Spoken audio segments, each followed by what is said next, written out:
a show called Mother's Day with Joan London.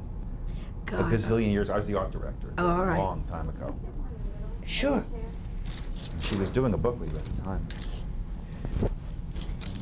I love Hester. Yeah. She moved up to, it's better? Are you seeing the coffee? Just the top. Okay.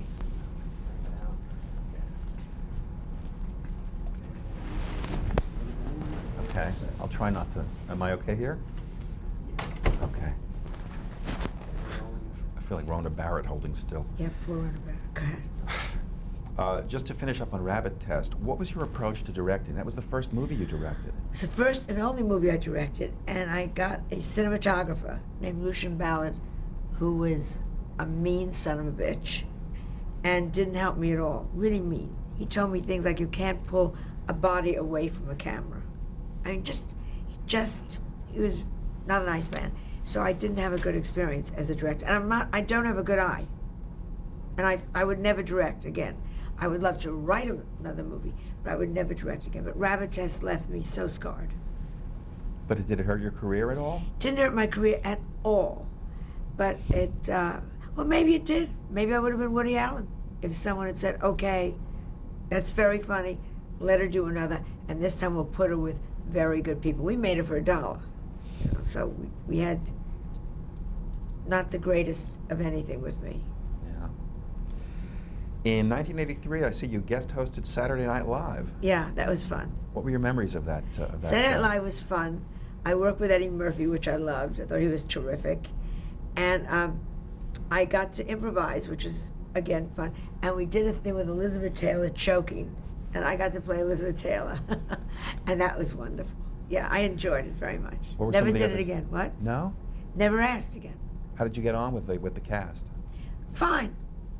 Fine. Lorne Michaels? Fine. Okay. I don't remember him, so it was fine. Do you remember any of the sketches you did that night, aside from the Elizabeth The Taylor? sketches weren't very well written. And I was very shy. I really should have walked in and said, no, I want to say this instead of that.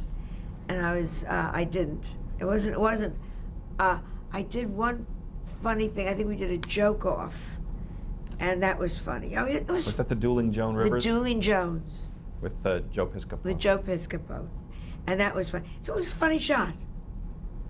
But they never asked me again. I never did it again. Did appearing on the show do anything for your career, one way or another? No, I was already so hot. Okay. Which leads us to The Tonight Show. Yeah, Tonight Show. How did you become the first permanent guest host of The Tonight Show? My whole career has never been #1. I'm always under the radar, always. And they were looking for a permanent, first of all, I was the first woman guest host they gave it to, and apparently that worked very well. I've always been a worker, so I never watch when things are happening. My head is always down.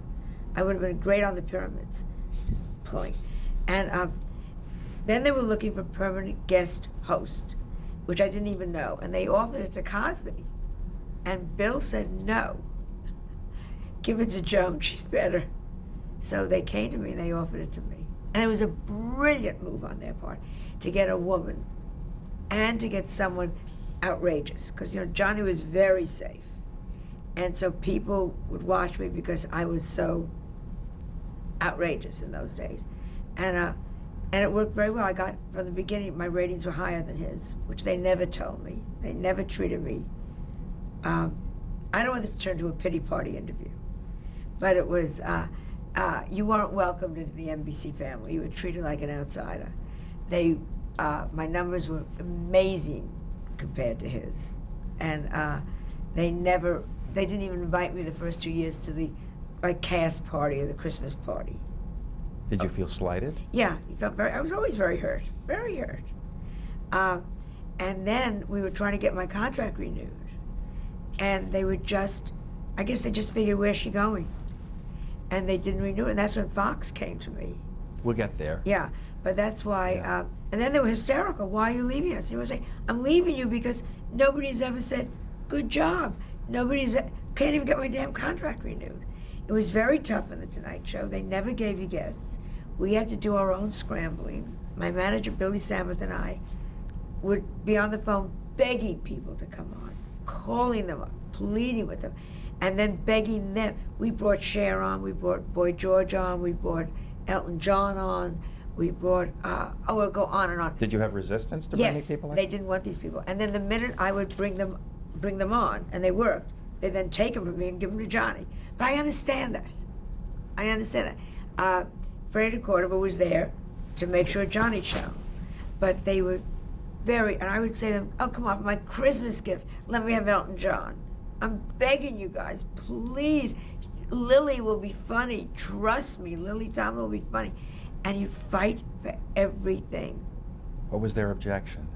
Johnny doesn't like her. She doesn't work with Johnny. He doesn't work with Johnny. That's not Johnny's. But I'm not Johnny.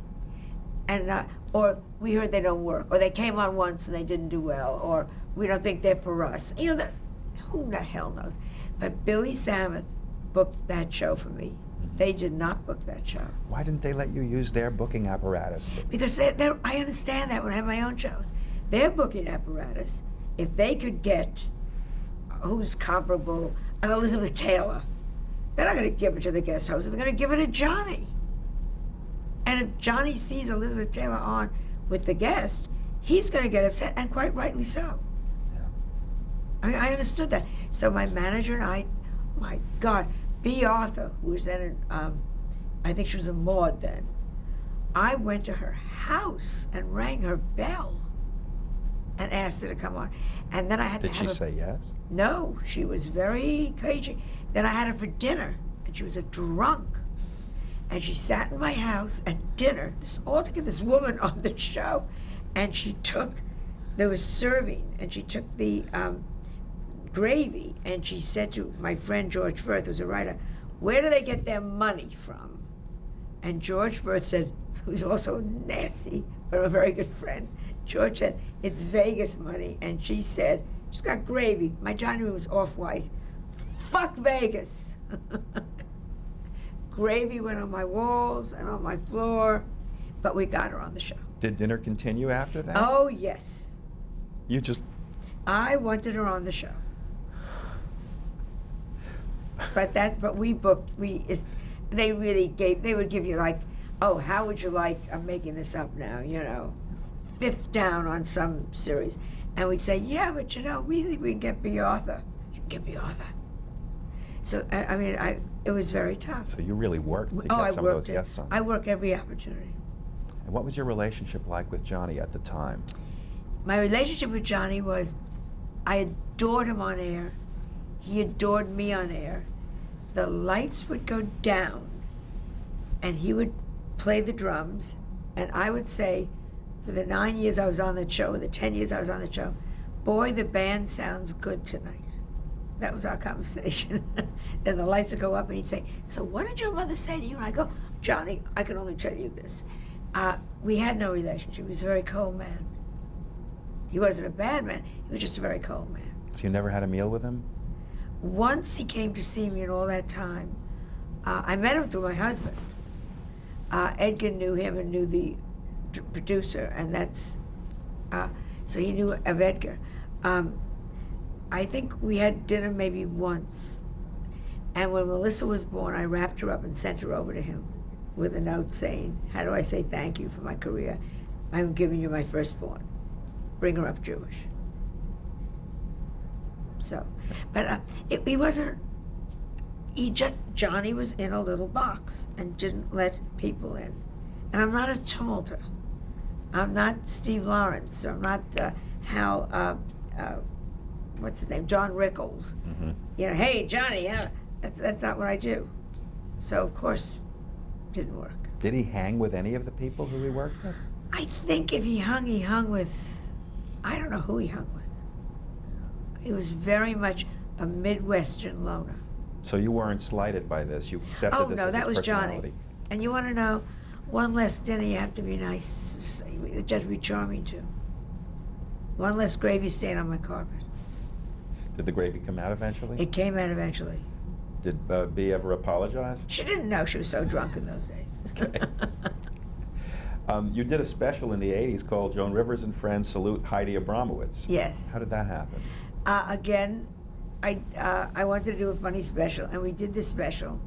and Heidi Abramowitz I used as the tramp. And so we just did a whole bunch of people talking about Heidi Abramowitz. Mhm. It was not my highest point in my career. It's a real piece of shit. But you got a lot of good people. Who Had a appeared lot on of the good- thing with you? I can't even remember. Okay. And then I see you did a series of talk shows in England. Yes. In 1986 called Can We Talk? Yeah, I did extensively The Tonight Show in England, over there for them. And that went very well. I love English. They love you there. Yeah, they love me. They love me there to this day. They love me there. What memories do you have of that particular show? They were so sweet. Someone told me I like pink. So they made a dressing room for me in bubblegum pink with pink soap. And English people, God love them, don't have the best taste. Everything was like a nightmare. And they expected me to be so mean because they had heard, there's a difference between being clever and being, and so I think they were a little disappointed. And my Ed McMahon was Peter Cook, who I didn't know had a drinking problem and didn't want to be there and was not much of a help. But the show was fun. I mean, as I said, I've had so many shows since then in England. Peter Cook was a very funny man, though. Not on my show, he wasn't. Really? He wasn't a funny man on my show. He was just, I think he was a little degraded that it wasn't his show, and he was second banana, and he wasn't happy to be there. Was he already doing his thing with Dudley Moore at that point? He had finished with Dudley Moore, and they were not friends. And Dudley came over to do the show, and I had a surprise dinner afterwards where the two of them could see each other again. It was a nightmare. What They happened? didn't talk. There was 6 of us. I had Edgar, and they each brought a date or a wife. And I said, "Look, who's here?" And I thought the restaurant turned to Antarctica. It was horrible. And then I suddenly realized, they don't like each other. Hard to believe. What a surprise, huh, guys? Yeah. Where you going? Your catchphrase, Can We Talk? How did that come about? Came about because I always try to be very honest. My humor is truly stripping everything bare. And very often you have to say to the audience, "Oh, come on, can we talk? I mean, let's stop this nonsense. Is Elizabeth Taylor fat? Or is she, can we talk here? What am I saying to you?" And I didn't realize I was saying it to the audience. And then they began to repeat it back to me. So I don't say it anymore. It happened spontaneously, is what you're Totally saying. spontaneously. Okay. Wow. Rodney Dangerfield figured out I don't get no respect. And he said to me, "It's like your Can We Talk?" I said, what can we talk? He said, "No, you use that phrase." I go, "Oh, okay." It was Rodney who pointed it out to you. Yeah. And his sister said to him, "Are you aware you were on the Ed Sullivan Show and you said, 'I don't get no respect'? You know, that's not right, Rodney." He said, "This is the family I come from." Don't you think it would be hard to plan a catchphrase and have it actually be genuine? It worked for Rodney. Yeah. Everybody's humor is so different. Everybody builds their humor so differently that I have no answer to anything as I get older. How do you build yours? I don't look, I don't think. It's what comes out. I tape everything because the first time I say it, it's the right way. It's the right way. And it's like, thank you, God. I had no idea I was going to talk about that. Rectal bleeding, thank you, God. I didn't even know that was in my head. So you don't sit at home and rehearse jokes about rectal bleeding? No. Okay. I was talking about, they said you could take this for a bad headache, but it may give you Side effect. side effect is stomach cramps and leg cramps and rectal bleeding. I said, and depression. I said, if we're going to have rectal bleeding and depression, I'd rather be date raped. At least I get a dinner out of it. I said that 2 weeks ago, and I stopped and laughed. Where did that come from? Thank you. Can't analyze that stuff. Can't analyze. I know I shouldn't be doing jokes on this. Serious. Yes, you should. You actually launched the Fox network with The Late Yeah. Show. Yeah. First of all, who approached you? How were you approached? How did the show happen in the first place? We couldn't get an answer from NBC whether they were renewing me, which they would totally renew me. They were in shock when I left. But They just weren't coming through, and the money sucked. They were paying me peon money. I mean, bad money. Not right. Weren't doing well. And Fox was starting the network, and they approached us, Rupert Murdoch and Barry Diller. And they said, when your contract's up, we will give you everything that you have now, plus 5-year guarantee and $15 million. When $15 million meant something, you know, which was just over the moon money. And so we did it. And it was horrible for me. And when the deal was going to be announced, the first one I called was Carson. And he hung up on me and never spoke to me again. You called him before the deal was going to be announced? Right before the deal was going to be announced. We didn't do it during negotiation because Edgar, they weren't, you know, it's not warm and fuzzy. David Brenner had his own show and they cut him off a year before his own show, so he had no exposure. Cosby was doing something, they cut him off. So Edgar said, if they get wind of this, you won't be seen till Fox revs up. You will not be on television for at least a year to a year and a half. This must be kept quiet till it's time. So no one knew about it. I mean, it was, oh, you were meeting in hotel rooms. You should see where you were meeting, you know. And then when it was all done, they were going to announce it. I said, I want to call. And I called 4 people myself. And the first was Johnny to tell him. And he hung up on me. How far did you get in the phone I conversation? said, Johnny, it's Joan. And I think I'm leaving the show. I have my own show at Fox. And click. So then I called him back. And I said, Johnny. And he clicked down again. He literally never wouldn't hear you. Would not hear me. Not. And it was terrible. And then lied and said I never called him. And then NBC got on the bandwagon because it's all money. Fox, their show is competing with him now. I was vilified in the press, and I was told that I left the cars. I said, my contract was up, and you guys haven't come to me. We've been asking for a year. They just never thought I'd go anywhere. Did he have the right to feel as snubbed as he claimed he did? No. I think he was so, I shouldn't say that. I think he was so isolated that he probably didn't even know that they weren't even giving me another contract. They were going to. They all said, well, of course you're staying with us. You know, hey, I'm a nervous person. Where's my contract?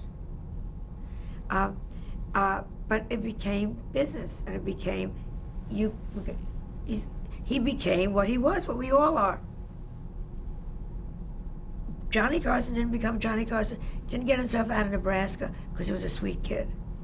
You get out because you have drive. When you made that last appearance on his show, you already knew that your show was coming up. How hard was that for you? It was terrible. I stood backstage, it was terrible. Because I knew this was it. And it was, NBC was my home. And the Carson show found me. Oh, I was devastated that they hadn't renewed my contract. I was brokenhearted. I was devastated by it. What was Edgar saying to you at the time? That you've got to take care of yourself. Mm-hmm.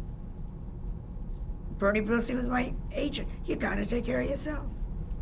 You got to take care of yourself. So there were a lot of people actually that knew you were going to be doing this, but it never filtered back to NBC? No, it was kept very under wraps. Mm-hmm. I think Fox finally leaked it. Yeah. How do you feel about Carson today, after all this is gone? I think he was the best straight man in the world.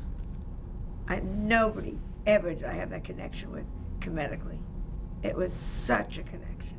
I think he was a genius at what he did. People think it's easy to be a straight man.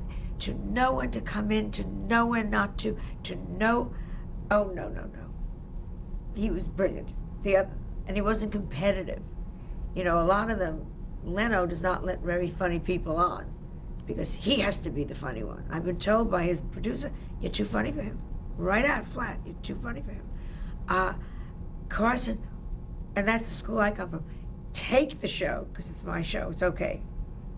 He was, nobody liked Johnny. And it breaks my heart, and I talk about it in the show I've written. You know, come on. What is this stupidity? It's a business, calm down. There's room for everybody. It's a high-stakes business. It's a high-stakes business. I never think of it as a business. I always think we're all going to get in a room, and we're going to say, okay, business is over, let's laugh. these guys, they're laughing. They're not funny people. These They're are not money funny people you're people. talking about. How did you prepare for for your own show during that 1.5 year period? I couldn't wait. Yeah. It was just very difficult. And I was very bored with it. I was very bored with how big my dressing room was going to be. And Fox got mad at me. I didn't go down and look at my dressing room. I don't care. You know, I don't care. Well, Barry Diller has picked 6 shades, and he wants your input. You go, just get me an orchestra, get me 6 writers. I still don't care. All the picayune details didn't I mean don't, anything? just get me a private bathroom. That's the big thing. Private bathroom and a place to check. I don't care. And so those kind of things with Fox became stupid. I think they thought they didn't know what to make. They gave this suite of fine, but I didn't pick the chintz, and they really were upset about that. Stupid, huh? And how were you planning your show to be different than all the other late shows? It wasn't, and I still don't plan it to be different. I think and I don't analyze it. I think my interviews are different. I think my interviews, I don't know what they are, they're different.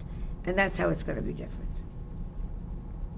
Because of your personality. Because of their personality. What's the difference between Jon Stewart and the Colbert Report? They're both funny men. They're funny differently. Different formats, too. I guess. Yeah. It still ends up somebody's in a chair and you're talking. So your format was going to be the tried and true. Tried and true. And Talk remember, show. this goes back 20 years. Tried and true. And I would have loved to have done Man. You know, you always, what are we going to do? So we're going to do Man on the Street? It's been done.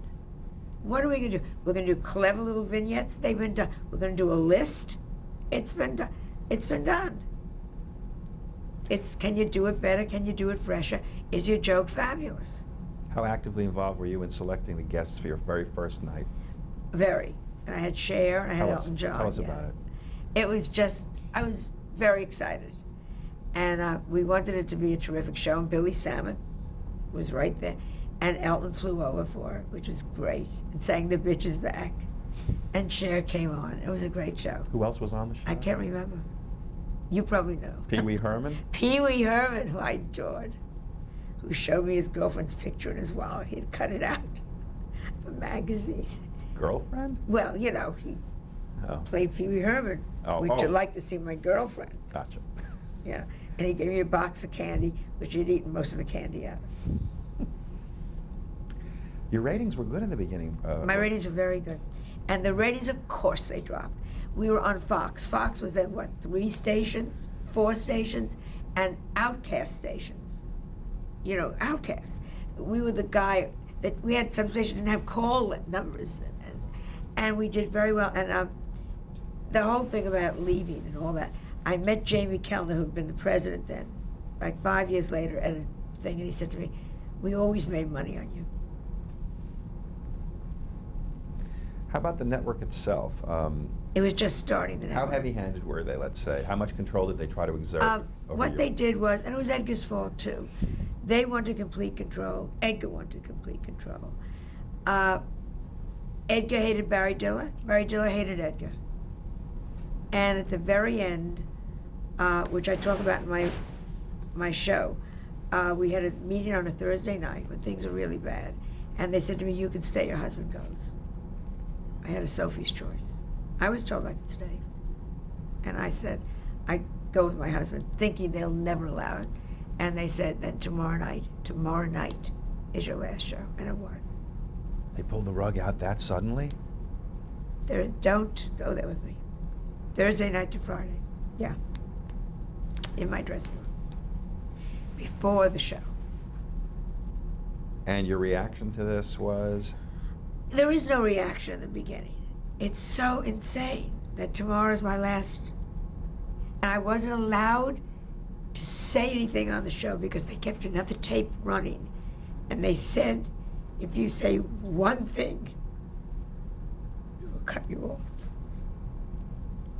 So they really emasculated you, even though you're a woman. It's a very bad time. I've written I have a play now that's about this.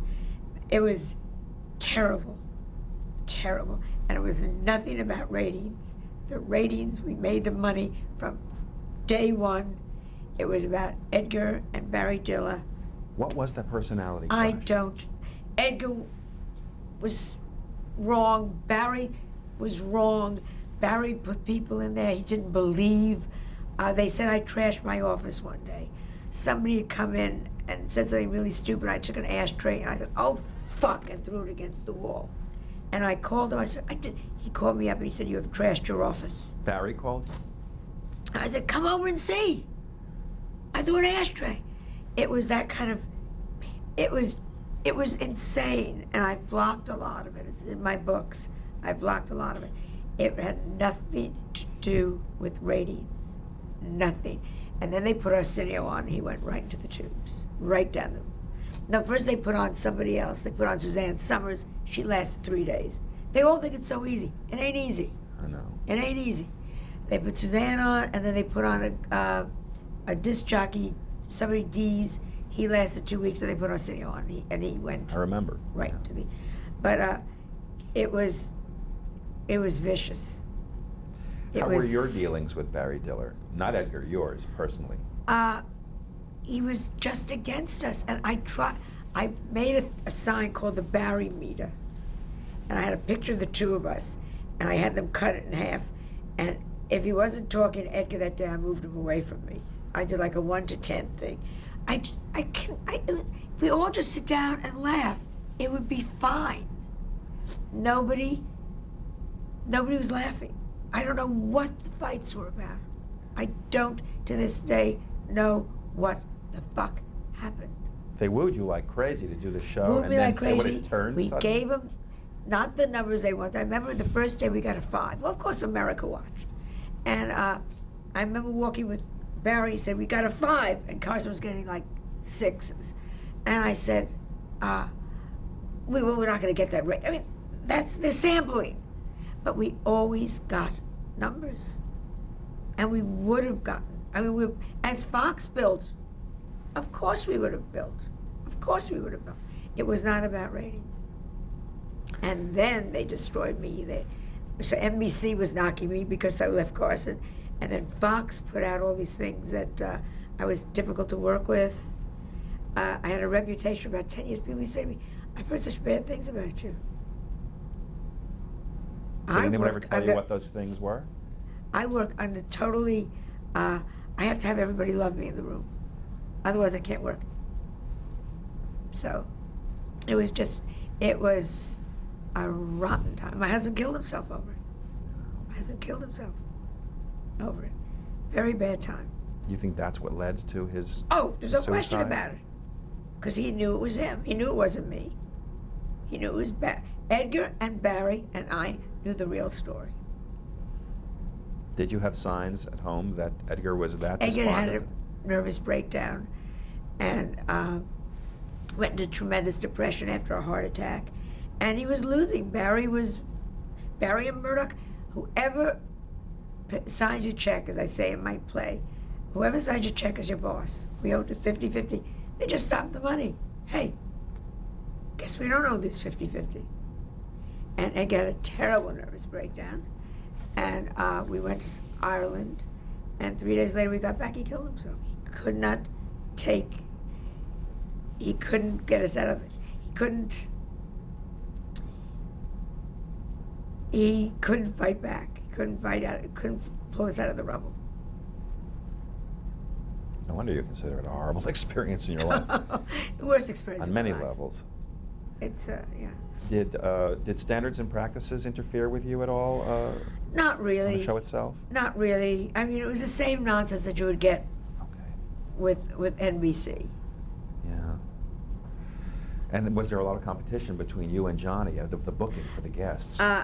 There was tremendous competition, and of course, The Tonight Show will deny it. They said you cannot go on the Fox show, and the Fox show, and they were right. And who are you going to go on? A station that has 5 outlets? But we got our own. We were doing, and what we did something very smart. We went to the younger ones. We went to the new ones. My assistant, Matt, was in college at that point, and he said all the college kids were turning in because we were doing the big band, we were doing the current bands, we were doing the current rock groups, and we were doing the young, we brought on the Chris Rocks, and we brought on the Arsenio Halls, and we brought on the Roseannes, and we brought on all the next group, the Tonight Show, the Howie Mandels. We brought them all on because the Tonight Show wasn't taking them. So what we were doing is, by mistake, creating a younger group. The demographic, yeah. Yeah. You want to stop? I know you're Yeah, dying. yeah, we're gonna pause right now. Yeah. I'm sorry, because it's... No, that's okay.